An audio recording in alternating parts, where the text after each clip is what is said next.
Good afternoon. You're watching Business Plus. I'm Shweta Kothari. We're bringing you stories from the world of business, policy and economy. First up, our big story. Apollo Hospital Chains has been named in a cash for kidney racket in which impoverished people from Myanmar are lured to sell their kidneys for profit. An investigation carried out by the UK's Telegraph newspaper has now revealed. The report says that poor young villagers from Myanmar are being flown into Apollo's Delhi hospital and paid to donate their kidneys to rich patients.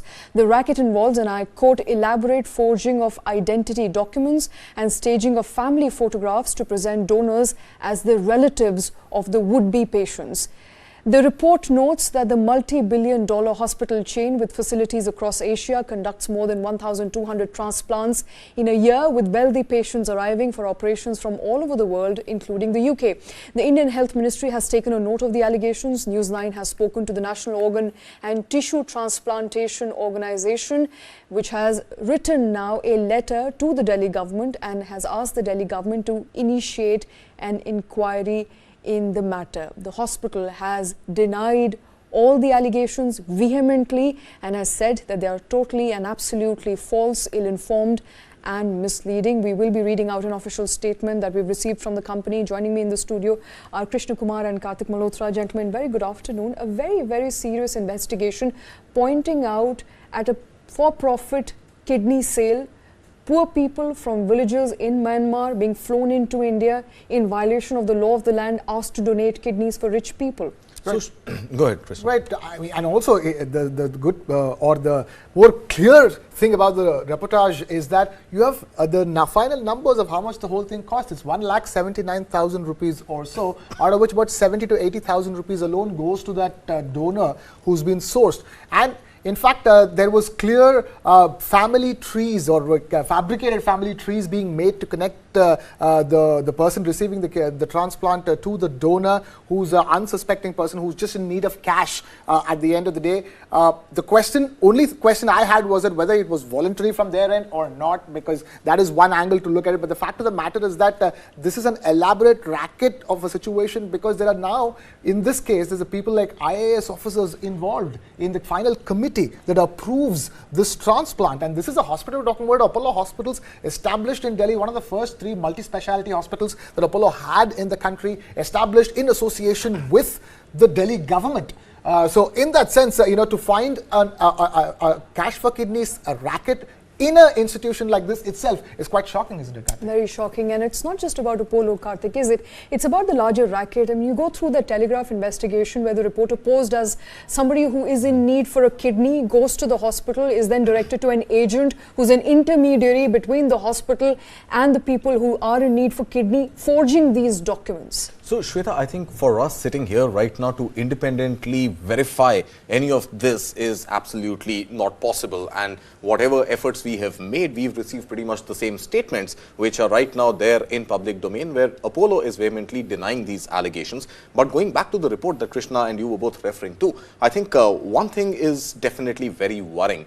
And that is that you go to a hospital as a patient, real or fake notwithstanding, you go as a patient to a hospital and there is a full-fledged machinery apparently, allegedly at play, where there are agents who are not just drawing up your family trees and showing these fabricated relationships.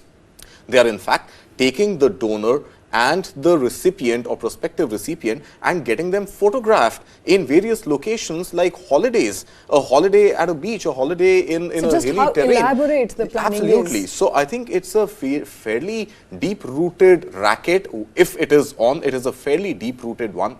And you're actually convincing a set of doctors who are sitting on the committee, and that committee also has a representative from the health department of the state. So you're not just looking at fooling, and I'm using fooling, assuming that there is no truth to this investigation. But you're not just fooling a panel of doctors, but also a government representative who's sitting on the panel. Now, where does this problem actually emanate from? I think the cause, the real root of this problem lies in the fact that India has very few donors. In 1994, and very strict rules. And very strict rules, right? So in 1994, that's the first time that actually a sort of bill was passed and a regulation was passed in India that to receive an organ you've got to establish a family connection. Anybody outside of the family cannot legally, lend out or donate. Disclaimer. Now, there are two ways to my mind to look at this. Right now, India has got an opt-in program. Now, statistics are also quite telling. In India, you've got only 1 in 1 million people who are actually willing to donate their organs upon their death.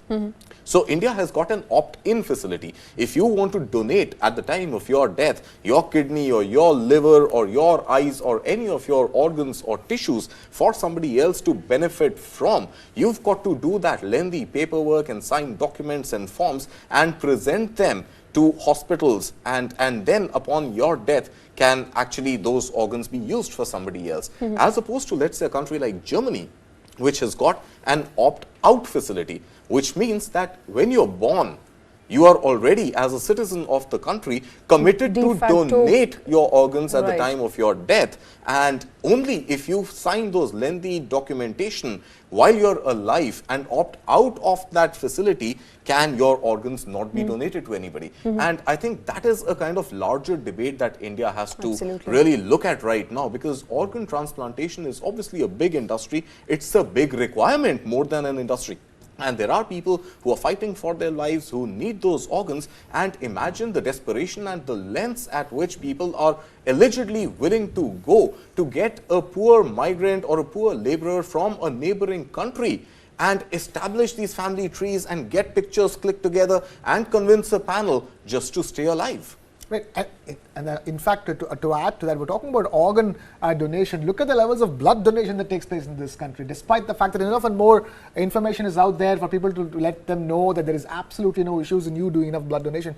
Our blood banks are still not running at full capacity in this country. Absolutely. Fair point. I think also time to relook at perhaps, the laws around organ donation and for people to be more aware around organ donation. I'm going to quickly read out a statement we've received from Apollo Group of Hospitals. The allegations, and the statement reads, the allegations made in the recent international media against IMCL are absolutely false, ill-informed and misleading. All the facts were shared in detail with the concerned journalist. To be clear, IMCL complies with every legal and ethical requirement for the transplant procedures, including all guidelines laid down by the government, as well as our own extensive internal processes that exceed compliance requirement. For example, the Authorization Committee at IMCL reviews documents for each case, including the certification, and interviews the donor as well as the recipient. It further revalidates the documents with the concerned embassy of the country. The patients and the donors undergo several medical tests, including genetic testing.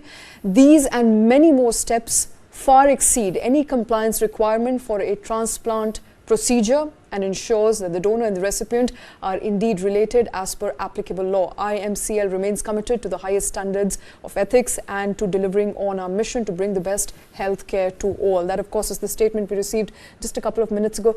Essentially, Apollo has denied all the allegations, but more than Apollo, I think it's important to have checks and balances in place, as Karthik rightly pointed out, Krishna, at the level of not just these medical institutions, hospitals, but also at government level, which in case already happens in India. So the fact that there is an established process that the report has uncovered a scam which is able to defy this process, which is able to in a sense subvert the law, is quite surprising. Yes, and because the entire idea of having a committee is to have the checks and balances. The committee that approves the transplant is the reason why you have a mix of everybody from a doctor to an IAS officer to a health ministry representative on the committee as a check and balance for every single transplant that gets done at a particular hospital. And the question is always, one is having a law and the second is the law being applied with the right force at the right time. So in this case, the checks and balances itself, the system itself has been subverted. So the question is, where did the subversion come from? Did it come from the hospital's end? Because at the end of the day, the hospital is the beneficiary. At the end of the day, the more the transplant that happens in a hospital, the hospital gets to benefit from that many more treatments. And correspondingly, the beneficiaries are the people on the committee. But Krishna, just to play devil's advocate, I think the hospital is going to gain one way or another, whether the donor is related or unrelated, whether the donor is from India or from abroad. Absolutely. So I think hospitals stand to gain from a surgery in any case. Yes. But in this case, clearly it is the middlemen, the agents, the fixers Yes. who are illegally drawing a large share of that revenue pie which is coming by way of these transplants. And perhaps a need for a larger debate around transplantation and who can donate. I mean, of course, the government has put in place checks and balances to ensure such a thing does not happen, but it's happening anyway. Absolutely. There is cash for kidney, cash for, I mean, whatever possible organ one can donate. Stricter KYC, know your customer, or KYD, know your donor. I think at a very, very fundamental level, those aspects have to be checked. Aadhaar card. Does the donor have an Aadhaar card, an Indian bank account? When was that bank account opened? When was that Aadhaar card made? Does the donor have a PAN card in India? Is the donor a part of the Jan Dhan benefits that accrue to the underprivileged section of society?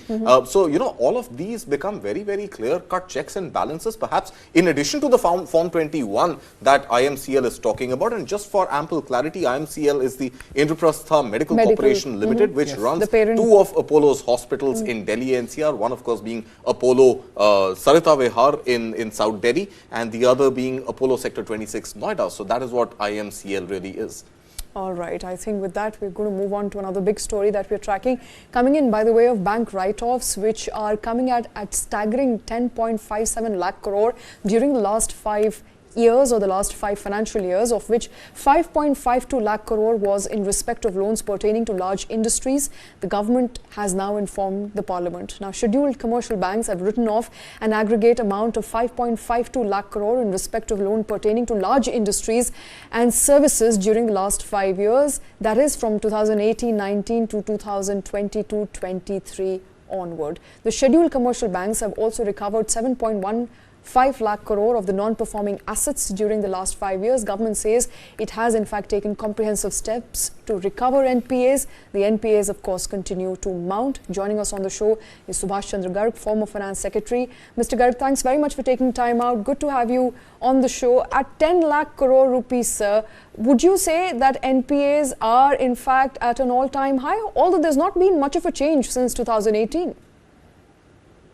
So, the NPAs which are currently included in this 10 lakh crores plus amount are largely from the industries, large industries in the infrastructure segment, as you also mentioned. That seems to have peaked because not only the lending to these segments which were made in post 2007-8 boom period, that is over. No more of such sort of credit is being extended by the banks. But in fact, the credit to the industries and the infrastructure segment has virtually collapsed from somewhere around 43% of the bank credit in 2008 or so. It's now less than 25%. So as far as the old NPAs in industries and the infrastructure segment are concerned, that NPA cycle definitely has peaked. Now we will probably need to take care of the new areas where NPAs might emerge. And what are these new areas? So in the new areas, there are basically two big segments. One is the unsecured personal credit, which recently the RBI highlighted by raising the capital charge thereon, so that banks are being advised to assign more capital for that. And the second one is the MSMEs loans, which are both, number one, secured by the emergency credit line facility, guarantee facility, which the government extended in 2020. That had about 3.6 lakh crores worth of loans extended thereon, including very troublesome sectors like the airlines loans, Spice Jets and the Go First, etc. Of that order. So that's one area where the NPAs are likely to emerge significantly. And the other one, as I said, is the personal unsecured credit, the credit cards and the other loans which don't have even any collateral, even in the personal loan space, some of the credits which are secured, for example, vehicle loans or housing loans, may also see stress in times to come. So these are the two new major areas where we might see non-performing loans expanding. Mr. Garg, good evening. Nice to have you back with Yeah, good us after a evening. very long time on Business Plus. I want to first of all understand from you, at 10 lakh crore rupees or 10.5 lakh crore rupees, how big is the problem? Is the problem worrisome, or do you think this problem is something that banks can easily absorb, given that overall the banking results in the second quarter of this financial year have been fairly okay, and with the RBI stepping in, doing this changes in the risk weights, etc., is it a problem banks can? The credit outstanding. And if you relate it to only industries and the infrastructure credit outstanding, that exceeded more than 25% of the outstanding credit. So that is very, very troublesome. Nowhere in the world you have this kind of NPAs. And the government was definitely very worried. The kind of capital infusion which the government did between 2018 and 2021 of more than 3.5 lakh crores was to help the banks come out of this. Fortunately for us, some of the segments of the industry, for example, the steel sector for that matter, also came out of the demand-supply gap cycle. The demand picked up. Also thanks partly to the expanded capital expenditure program of the government. So, and the third one which you mentioned, as the housing loans and personal loans, system of credit interest on that was changed, linked to the repo rates and all, which provided higher margins to the banks in last 2 years, and which made their profits go up. So all the three put together, massive capital infusion by the government, certain sectors turning around, and also the large-scale profit coming from the personal segment. I think that Mr. made Garg, contextualize this information for us. At 10 lakh crore rupees, we know that the number is big, but is it as bad as the situation was before 2014, which is when the government started with the banking reforms and actually started recognizing bad loan as a problem? Prior to that, we had heard about NPAs, we had talked about NPAs, but we hadn't done really much about NPAs. So before 2014, the system of quality or the credit review, which was instituted in 2015, was not in operation. And therefore, there were lots of stressed loans, not officially classified as non-performing loans. So there were loans which were stressed and under difficulty, but not recognized. After 2015, after the quality control was put in, the skeletons started coming out of the closet, so to say, and the non-performing loans started piling up. That process went from 2015 to 2019, and that is where this number peaked at about 10 lakh crores.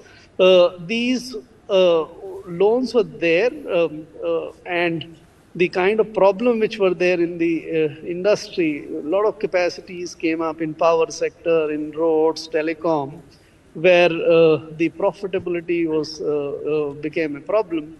And when it was also joined by the sectors like steel and aluminium, the goose was cooked, so to say.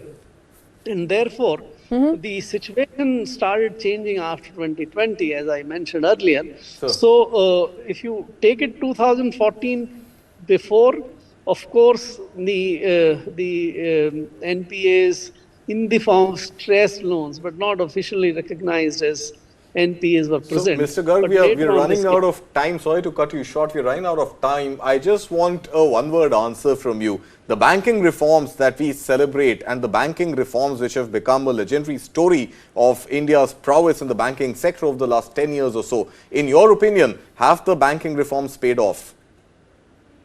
In fact, there are no real banking reforms, unfortunately, to my mind. I don't know which reforms we talk. Capitalization is not reforms. Privatization we wanted to do, we didn't do. So what reforms we are talking about in banking? Cleaning Cleaning up up of the of bank bad balance loans, sheets. cleaning up of balance sheets and distressed banks coming out of the well are the reforms that we talk about, sir, which Yeah, apparently have kept us in good stead during COVID and even after the US banking bloodbath. No, that is not reform, by the way. You're paying heavily for that cleaning up. If the government has to put in 3 lakh crore plus of capital, this is a very large infusion of taxpayers' money. I don't think this is reform. Right. If you're overcharging the house loan borrowers or the vehicle borrowers and keeping the deposits rates low and creating margins for the banks, that's not reform. Of banking reform. If the steel sector in the and some of the other sectors in the economy come up, that's not reform.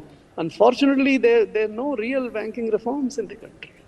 All right, Mr. Garg thinks otherwise, Karthik. But Subhash Chandra Garg, thank you, sir. Always a pleasure listening to you. Thank you very much. Thank you very much.